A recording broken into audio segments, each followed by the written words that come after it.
අද බලමු කොහොමද සහන කාලච්ඡේද ඇතුළත් කරන්න කියලා. ඒ කියන්නේ රිලීෆ් පීරියඩ්. ඒ සඳහා AAC සබ්ස්ටිටියුෂන් කියන එකට යන්න ඕන.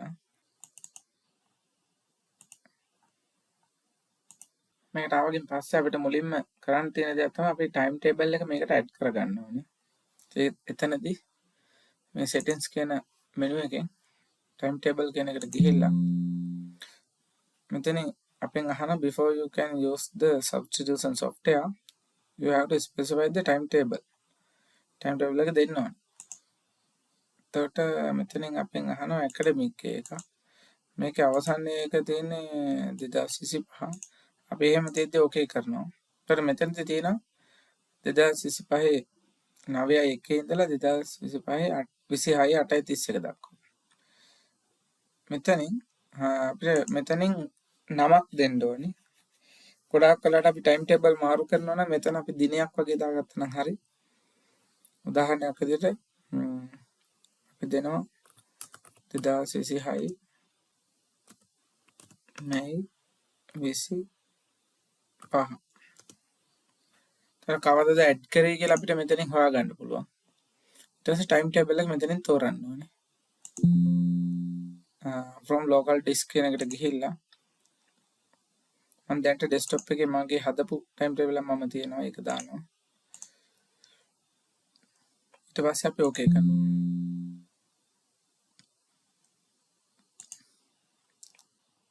මෙතන settings වල නැවත ටයිම් ටේබල් ක්ලික් කරා මෙන්න මෙතන අපිට ටයිම් ටේබල් එකක් පෙන්නනවා. අපිට මේක ඉවත් කරන්න අවශ්‍ය නම් අලුතෙන් දැන් මෙතනින් අපිට මේක ඉවත් කරන්න දෙන්නේ නැහැ. ඒ නිසා ආයෙ නැවත මේ ටයිම් ටේබල් එක මොන වෙලාවක හෝ ඔබ ඉවත් කරනවා නම් අලුත් ටයිම් ටේබල් එකක් ඇඩ් කරලා මේක ඉවත් කරන්න පුළුවන්. එතකොට මේ ඇඩ් කර ටයිම් ටේබල් එක මෙතනදී ඊළඟට කරන්න තියෙන්නේ අපි අද දවස හරි දැන් ඇබ්සන්ට් කවුද කියලා බලන්න. එතකොට ඇඩ් ඇබ්සන්ට් ගිහිල්ලා අද දවසේ එන්නේ නැති අය කවුද කියලා අපි දාන්න ඕනේ. දැන් උදාහරණයක් විදිහට මෙන්න එක්කෙනෙක් ඉන්නවා මම ඇතුළත් කරනවා අද එන්නේ නැහැ. රීසන් එකක් ඇඩ් කරන්න තියෙනවා. මෙතන රීසන් එක ගැටලුවක් නැහැ. more teachers කියන එක ක්ලික් කරලා මෙතනින් අපිට ඇබ්සන්ට් අය කීප දෙනෙක් ඇඩ් කරගන්න පුළුවන්. මම දැන්ට 3 දෙනෙක් විතර ඇඩ් කරනවා. බලා ගන්න. එතකොට 3 දෙනෙක් ඇඩ් කරලා ඕකේ කරනවා. එතකොට මේ සමහර කන්ඩිෂන් මේ මෙතන රතු පාටින් වටින එකම වෙලාවේ එකම සබ්ජෙක්ට් එකට අපිට දෙන්නෙක් අසයින් කරලා තියන්න පුළුවන්. ඒ වගේ තැන්වල මෙතන රතු පාටින් වැටෙනවා. එතකොට මෙන්න මේ ගුරුවරයාගේ නම මෙතන තියෙන කවුද ඇබ්සන්ට් වෙලා තියෙන්නේ. මෙතන තියෙන මේ ගුරුවරයාගේ සබ්ජෙක්ට් එක මොකක්ද කියලා. එතකොට මේ තියෙන පීරියඩ් එක. මේ තියෙන ෆස්ට් පීරියඩ් සෙකන්ඩ් තර්ඩ් ඒ විදිහට තියෙනවා. එතන මෙතන පළවෙනි පීරියඩ් එක 1යි. අද දවසේ අපිට රිලීෆ් කරන්න තියෙන්නේ. දෙවෙනි පීරියඩ් එකට 2ක් තියෙනවා. ඒත් එක්කම අපිට කියනවා 10 අමාරෙන් පස්සේ කවුරු හරි එනවා කියලා. එතකොට අපි ඇඩ් ඇබ්සන්ට් දාද්දි මෙතනින් මෙන්න මෙතන තියෙනවා part of the day කියලා.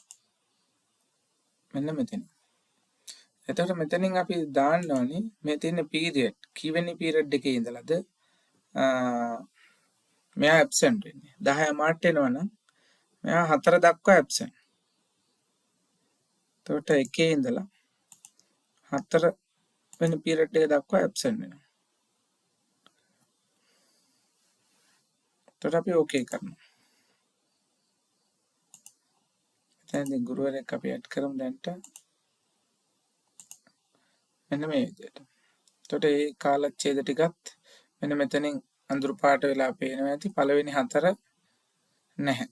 අනිත් ටික ඉන්නවා. එතකොට මේ විදිහට ඇඩ් කරන්න පුළුවන්. සමහරලාට ෂෝට් ලිව් යනවා සමහර අය. එතකොට අවසාන පීරියඩ් දෙකට වගේ අපිට ඇඩ් කරන්න වෙනවා. එතකොට ඇඩ් ඔප්ෂන් ගිහිල්ලා මෙතනින් ගුරුවරයෙක් අපි තෝරලා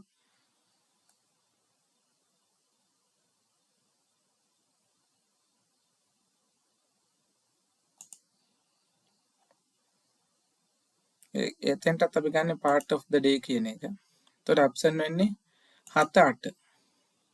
7 ඉඳලා 8 දක්වා අවසාන period දෙක නම්. 7 8 absent වෙනවා කියලා දාලා අපි මේ දෙයට add කරගන්න. එතකොට මේ විදිහට තමයි අපි ගුරු බෞතුන් add කරගන්නේ. එතකොට මේ කාලච්ඡේද ටිකක් මෙතනින් පෙන්නනවා. එතකොට මේකට relief add කරද්දි මෙන්න මේ මුලින්ම මේ පළවෙනි period එක click කරාම අපිට බලා ගන්න පුළුවන් ඒ වෙලාවේ පළවෙනි period එකේ දැන්ට 5 දෙනෙක් free ඉන්නවා. මේ කහ පාට කොටසෙන් පෙන්නන්නේ 5 දෙනෙක් ඉන්නවා free. ඒතර අපි මෙතන එක්කෙනෙක් මේ විදිහට click කරාගෙන් පස්සේ එයාගේ නමයි විස්තරේ මෙතෙන්ට එකතු වෙනවා. මෙන්න මේ විදිහට. ඊළඟට අපි තව බලමු මැද period එකක් තුන්වෙනි period එක වගේ. ඒතර තුන්වෙනි period එක වගේ ගන්න මෙන්න මෙතනත් අපිට බලා ගන්න පුළුවන් 7 දෙනෙක් ඉන්නවා ඒ වෙලාවේ free. එතකොට එහෙම කෙනෙක් අපි මෙතනින් select කරගන්නවා.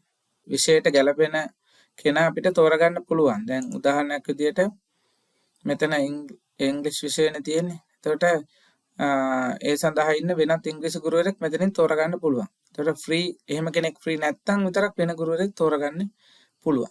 එතකොට මේකේ අපි double click කරාම okay කරන්න තියෙන. එතකොට මෙතනින් add වෙනවා. ඊළඟට මේ විදිහට එකින් එක අපි add කරගෙන යනවා. එහම යද්දි අපිට මේකක් හරි අයින් කරන්න ඕන වුණා.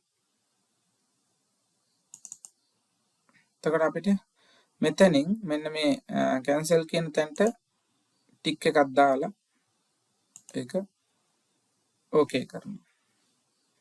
ඒ කියන්නේ හදිසියෙ නිවාඩු කියලා හිතලා ගුරුවරයෙක් නැවත පාසලට පැමිණියොත් ඒ රිලීෆ් ටික නැත්තම් මෙතනින් ගුරුවරයා සම්පූර්ණයෙන් අයින් කරන්න පුළුවන්. මෙතනින් මෙතන නම තියෙන තැන ක්ලික් කරලා නම උඩ ක්ලික් කරලා මෙතනින් රිමූව් කරනවා. එහෙම අයින් කිරීමේ හැකියාවත් එතනින් ලැබෙනවා. දැන් අපි නැවත අපි ඇඩ් කරපු ටික තමයි අයින් උනේ. කීපයක් දාලා බලමු නැවත.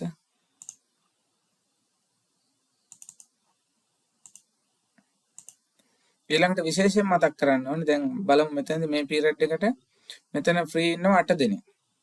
හැබැයි බලන්න මෙතන මේ කීප දෙනෙක් වැඩිපුර වැඩ කරනවා. මේ සුදු පාට කොට වලින් තමයි පෙන්වන්නේ ෆ්‍රී පීරියඩ්. ඒ වගේ අපිට තෝරා ගැනීම හැකියාවක් තියෙනවා. රතු පාටින් පෙන්වනවා අද දවසේ රිලීෆ් වැටලා තිනවා නම් සුදු පාටින් පෙන්වනවා ෆ්‍රී පීරියඩ්ස්. මේ රෝස පාටින් වගේ පෙන්වන්නේ අද දවසේ වැඩ කරන්න තියෙන පීරියඩ්. එතකොට මේ විදිහට බලලත් අපිට මෙතනින් ඇඩ් කරගැනීමේ හැකියාව තියෙනවා. එතකොට මේ විදිහට ඇඩ් කරලා අපි මේකට print එකට යනවා. print එකට යද්දි මේ මෙතන මේ ගොඩක් කොලම් මෙතන තියෙනවා empty. ඒවට දත්ත නැහැ. එතකොට ඒ ටික අපි අයින් කරගන්න නම් බලමු අපි print preview එකට ගිහිල්ලා කොහොමද තියෙන්නේ. එතකොට මේ විදිහට තමයි අපිට print preview එකේ එන්නේ. මෙතනදී අපිට magnifying glass එකක් වගේ කොටසක් පේනවා. එතනදී ඒකෙන් එම icon එක එන තැනදී click කරලා zoom කරගැනීමේ හැකියාව තියෙනවා. මෙන්න මේ යටම තියෙන line එකට ගියාගෙන් පස්සේ චුට්ටක් අපි පහළට අදිනවා. එක page එක සම්පූර්ණයෙන් ගන්න අවශ්‍ය නම් තව ටිකක් ගොඩක් මෙහෙම ගොඩක් ඇද්දොත් මේක පිටු ගානකට යනවා. ඒ නිසා ගොඩක් අඩු කරලා තමයි අපි මේ ටික දාන්නේ. එන්න මේකේ ප්‍රමාණයකට අපිට තියාගන්න පුළුවන්. එතකොට මෙතන තියෙන මෙනු එකේ මේ සමහර ඒවා අයින් කරගන්න ඕනේ. එතකොට බලමු අපි ඒක කොහොමද කරගන්නේ කියලා. column sort in කියලා තියෙනවා.